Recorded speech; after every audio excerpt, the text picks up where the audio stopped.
Hello and welcome. You're watching DD India Sports Buzz with me, Deepika, your daily half-an-hour window that brings you all the latest news and updates from different sporting arenas. Let's quickly take a look at top headlines of the hour. In IPL today, Sunrisers Hyderabad to host Lucknow Super Giants in a mouth-watering clash. In latest encounter, Delhi Capitals return to winning ways with a handsome 20-run victory over Rajasthan Royals.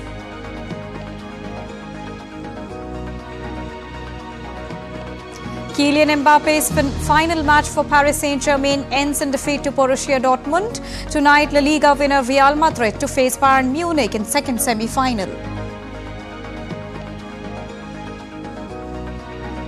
And the Olympic torch will enter France on Wednesday when it reaches the southern seaport of Marseille. Torch bearers will carry the flame across Marseille on Thursday. And now let's begin with all the latest from the world of Indian Premier League.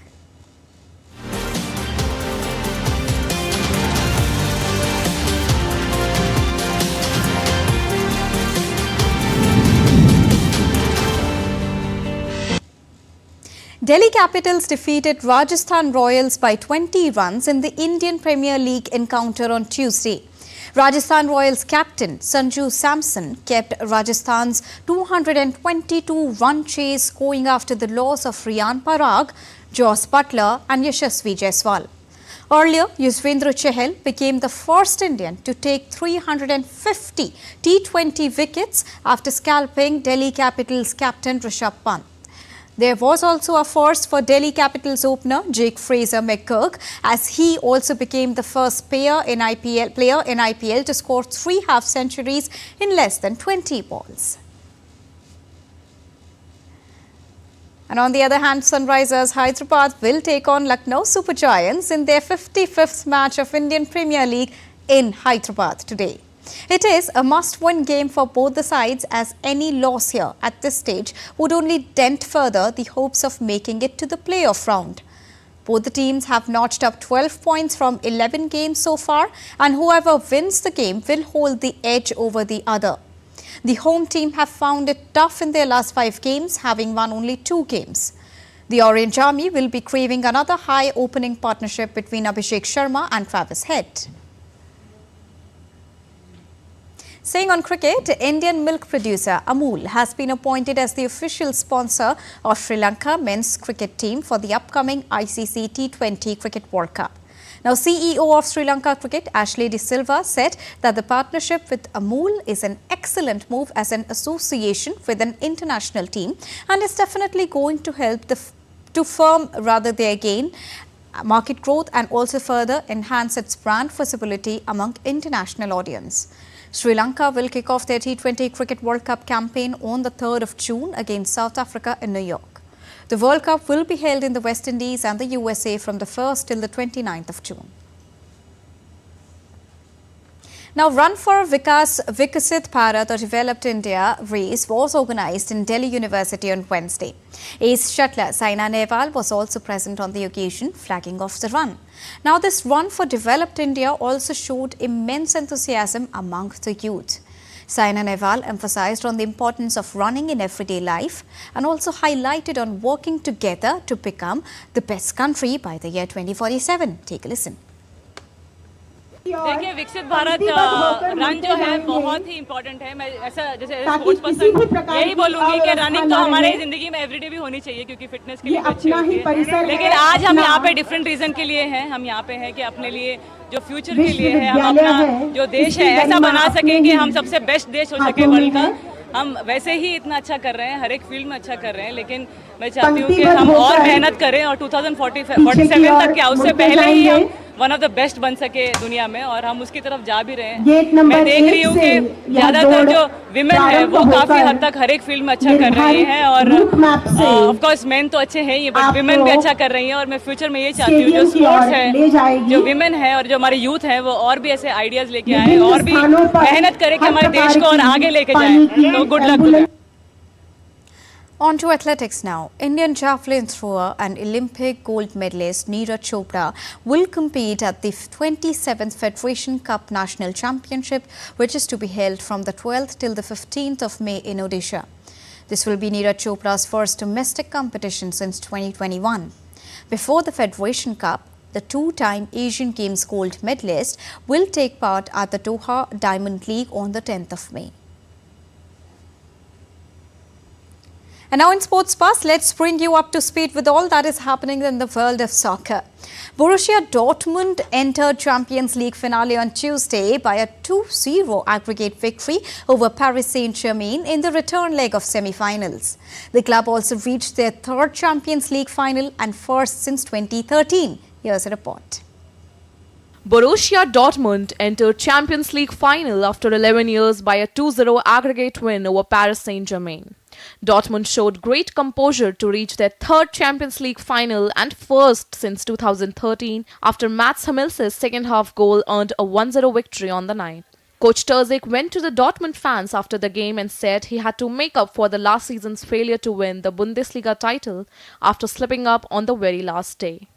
Ja, schönen guten Abend. Ja, hört sich. It sounds very good, a bit surreal, but seriously, we have made it. I believe that over the two games, we deserve to reach the final. When you win two games and keep a clean sheet twice against such formidable opponents, you deserve it. And we achieved that through a very good collective performance today. And of course of luck as well with them hitting the post. But today is a beautiful evening for us, for the club. And I am very proud of my team, my staff and the entire club. It's a very, very emotional moment, an extremely beautiful moment. Wunderschöner Abend für uns, für den Verein. Meanwhile, Paris Saint-Germain missed a golden opportunity to reach their second Champions League final. PSG have now lost all 6 legs of their 3 two-leg Champions League semi-finals after double defeats against AC Milan in 1995 and Manchester City in 2021. El sentimiento es de tristeza. It is a sad feeling. It is expected after not having reached our goal. I do not think we were inferior in the match or over the 2 legs. Looking at the 2 matches, we hit the post 6 times. The funny thing about soccer is that it is a sport that isn't always fair. I have to congratulate our opponent because Dortmund played a great knockout round. They had 2 complete matches with great intensity and we did not get it this time. The goal I have had since coming to this club is to fight for and compete for all the trophies. But without a doubt, I am very proud of the team. I love the attitude and behavior of the squad and all the players. Completos, una gran intensidad y Dortmund will now meet either 14 times champions Real Madrid or Bayern Munich, who clash at the Bernabeu tonight after a 2-2 draw in the first leg. The final showdown is on June 1 at Wembley Stadium. Sports Desk, DD India. La Liga winner Real Madrid will face Bayern Munich in the return leg of semi-final of Champions League today. Well, after last week's 2-2 draw in Germany, Bayern will have to beat Real in their own backyard if they are to reach the final at Wembley. Leroy Sané and Harry Kane scored the goals for Bayern, while Vinicius Jr. managed to brace for the Madrid outfit. Real wrapped up the La Liga title over the weekend with 4 matches to spare, but that has not stopped Ancelotti from being extremely critical of his team's performance. The winner of this match will qualify for the final. Como club somos parecidos. I think that as a club we are similar. It's a club that has a great tradition, a great history, a lot of success in the Champions League. I think we respect each other. In a semi-final you have to respect the opponent. Also because they have done very well. They were better than us in the first leg. I trust because this is Real Madrid, because we have the squad that has always done so well in this season. I trust the fans who help us. One of the things we talked about was simply to enjoy a day like today, an arrival like this, because we all are in a tunnel and of course it is all very game oriented. It's just important to reconnect with your inner child and with your own inner child and so on, to realize once again that we all wanted to be part of it when we were little, that we played these games in the garden and that we should be allowed to be grateful and proud of it. And on other hand, it won't stop us from doing everything we can to take the step towards Wembley. And now it's time to analyse the game that took place yesterday and what is lined up for today. And for this, I'm joined by DD India correspondent from Berlin, Trent Murray. A very good evening, friend from India. Now, if we talk about yesterday's match, Kylian Mbappe and team, they clearly failed to impress on the night of semi-final, that too. Is this a red flag for the team, Trent? Yeah, I think it's a big concern for them. I mean, Dortmund worked pretty tactfully, didn't they, to try and contain Kylian Mbappe. There several opportunities at goal there, but they just couldn't sink them in, PSG. We know the real hero of the match in all of this, of course, is of Borussia Dortmund, Mats Hummels. He scored that sole goal in the match just after the start of the second half, effectively sealing the game. PSG, as I say, actually touched the goalpost 4 times during the match, but they just could not get it in the net. And so as that game approached full time, you could see that little pocket of yellow at Parc des Princes there in Paris starting to celebrate. They realised that they had secured their spot in the final. Mats Hummels, the goal scorer in that match, running over to those fans, joining those celebrations. He actually spoke to the media thereafter. He said he hasn't scored many goals in his Champions League career. He wants to score a lot more. They will now lie in wait to see who will join them in Wembley. But it certainly has been a pretty big day here for German football. Dortmund not doing terribly great domestically in the Bundesliga. They're currently 5th in the Bundesliga league. That's where they finished this year. But nevertheless, they're forgetting all of that. What's happened here, they now will travel to London to see who they will play for the European Champions League. Right, and now let's talk about the other semi-final, because tonight it's going to be an interesting clash as La Liga title winners will be in action. Who will take the loudest roar according to you, Trent? Well, look, I think going into that match, the Liga champs, Real Madrid, are probably the favourites. They go into that game obviously playing at home, and they'll be wanting to work pretty hard to make sure that this doesn't end up an all-German affair by allowing Bayern Munich in to play Dortmund in Wembley. We know they've made a number of changes going into that match. Also, some injury concerns at Bayern Munich have plagued the team. We know that Rafael Guerreiro was taken off injured during their defeat to Stuttgart last week. Of course, we also know that Real Madrid continued with their fine season with a 3-0 win over Cadiz over the weekend. So, look, I think it would be a fool's game to try and predict who of those two ginormous, gigantic titans of football, who of those two will win this match tonight. But certainly it'll be one that I think people all over Europe will be watching. And throughout all of it, as we say, Dortmund will be watching very closely from London to see who will be joining them in Wimbledon for that crucial final. Indeed. Thank you so much, friend, for joining us and bringing us the Wembley, not Wimbledon, Wembley. Indeed. Thank you so much, friend, for correcting that and informing us and bringing us a rounded perspective on the interesting clash tonight. It's now time to take a short break here on DD India Sports Pass, but still to come on the other side. England players get advice on racism ahead of Euro Cup in Germany. Two-time Tour de France champion Jonas Vingegaard back on bike for the first time since his crash last month.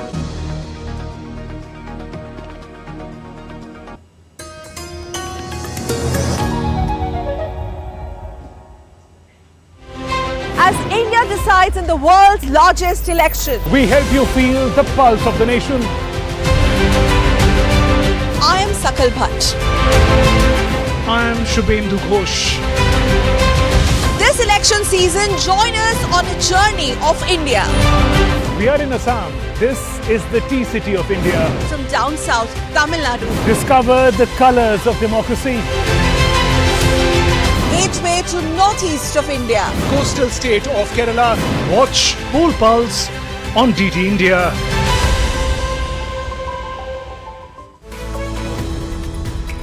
We just don't bring you the news as it unfolds. We get to the heart of the matter. We don't just present facts. We demystify complex social, political and economic events. We break stories that shape the world's present and future because you deserve the truth. I am Tanvi Taneja from New Delhi.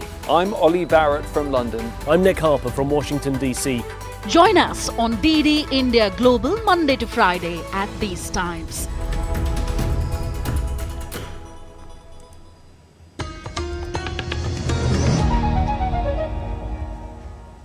Welcome back after that short break. You're watching Sports Buzz with me, Deepika. Staying on soccer, Brazil's bid to host the 2027 Women's World Cup scored higher than its European rivals. Now, Belgium, Netherlands and Germany have put up a joint bid. The World Soccer Governing Body bid report came ahead of the vote at the 74th FIFA Congress in Bangkok on the 17th of May that will decide where the next Women's World Cup will be held.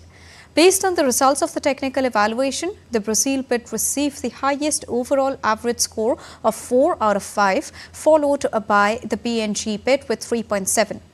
Last week, Mexico and the United States withdrew from the 2027 race to focus their efforts on hosting the 2031 tournament. If successful, the bid would mark the first time South America would host the tournament. Police have held a face-to-face meeting with the England squad ahead of the Euros to discuss how people who racially abuse them online can be prosecuted. England players including Marcus Rashford, Bukayo Saka and Jadon Sancho were targeted on social media after the team lost a penalty shootout to Italy in the final of the last Euros. Britain will send its largest ever deployment of officers to work with their German counterparts, with more than 300,000 fans expected to travel. The European Championship, or the Euro, begins in Germany in the month of June. Yeah, well, sadly, we've seen it, particularly after the Euro final at Wembley. It's pretty abhorrent abuse, particularly with the black players. So we always have an investigation team ready to go now. We wanted to go and speak to the players to explain certain things they can do to protect themselves in terms of how they set their accounts, but also to reassure them that we do take it seriously and what the process is should they be targeting that way, because it must be horrible to be targeting that way. Your family can see it, your kids can see it. So by broaching the subject, making them aware, giving them advice, telling them what the process will be, we just think it puts them in a better place. And we work really well with the FA. The manager's very supportive of things like that, so it's good for the team to go and have a conversation with them, and hopefully it's beneficial all round. Brazil's football giants, including Neymar, Vinicius Jr. and Ronaldinho, are rallying behind a fundraising effort for victims of devastating floods across the country. Using their huge social media presence, the stars of Brazil's most popular sport have joined hands with local club players who've used their own jet skis to help people escape waters that have completely inundated entire towns. Neymar also endorsed a call for donations led by Brazilian Football Confederation, saying helping is never too much. Diego Maradona's Golden Ball trophy, which he won for being named the best player at the 1986 Football World Cup, will be auctioned in France in June.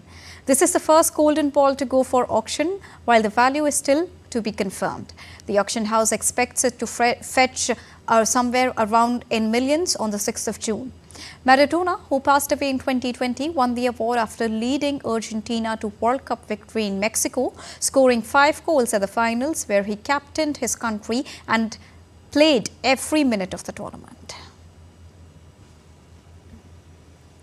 On to Olympics now. The Olympic flame will arrive in France later on Wednesday after coming into port of Marseille from Greece. Now it means that the Paris 2024 Olympic torch relay will now begin, lasting 80 days on its journey to Paris. Ross Cullen from DD India reports. Take a look.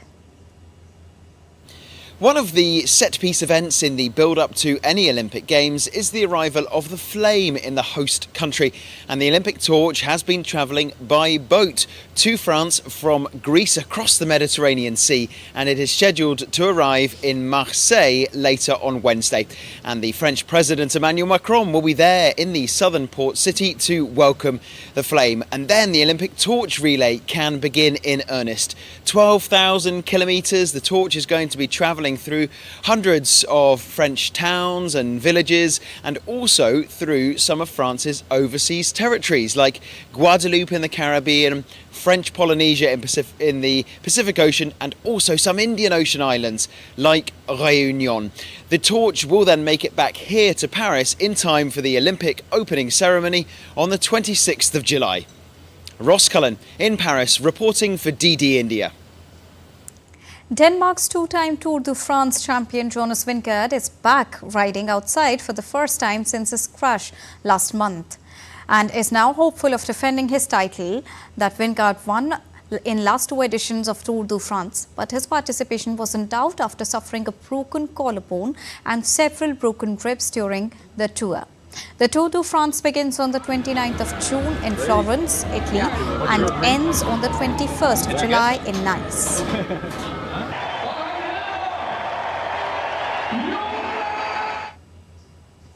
First time back on the bike for me, riding outside, and it's really nice to finally be able to ride like normal again, and finally to be able to ride on the road is really amazing, and yeah, I'm really looking forward to taking the next steps as well. I feel good. Yeah, it's improving day by day, and yeah, I still have some things to recover from, but it's going better and better. Of course, I hope to be there at the start of the Tour de France.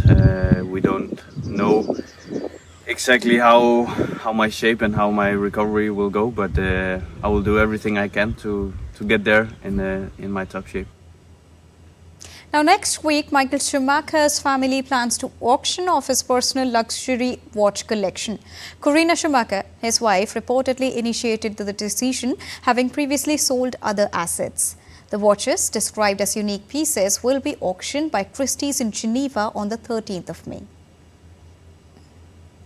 Michael Schumacher's family plans to auction off the legendary German F1 driver's personal luxury watch collection next week. This development comes amidst ongoing mysteries surrounding Schumacher's health following a severe brain injury sustained during a skiing accident in 2013. The decision to auction off Schumacher's watches is reportedly being driven by his wife, Corinna, aged 55, who has earlier sold other family assets including Schumacher's private jet and a house in Norway.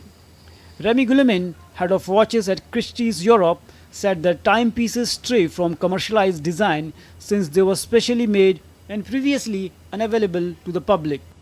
It's around 160 watches, of which 8 have belonged to the icon Michael Schumacher, Formula One racing driver and multiple driving world champion of Formula One. These watches include timepieces such as an Audemars Piguet as well as an FP Jaune, which each commemorate a specific driver's championship that he won and that were gifted by Jean Todt to Michael Schumacher. Jean Todt was his team principal of the Scuderia Ferrari, and Jean Todt and Michael were kind of both instrumental in assisting Ferrari to win multiple championships in Formula One. The upcoming auction, to be held on May 13 in Geneva, Switzerland, by a British auction house Christie's, will feature 8 watches from Schumacher's collection. Notably, 2 of these watches are custom-made gifts from Jean Todt, close family friend and former Ferrari boss. The watches that we're offered are not only, memorabilia in the sense that they belong to Michael Schumacher. They are actually very specific and, for the most part, in essence, unique watches. The Audemars Piguet wristwatch is a wristwatch that was made with Michael Schumacher in mind, and that does not exist anywhere else. Schumacher sustained a brain injury after suffering a severe head trauma during a skiing accident in 2013. Schumacher's health remains private, with his wife stating in a 2021 documentary that they are focused on his recovery. Sports Desk, DD India. More than 800 drones formed different shapes over the Mediterranean cities Vieux-Port to celebrate the upcoming arrival of the Olympic flame at Marseille's Old Port in southern France, where the Olympic torch is set to land on Wednesday.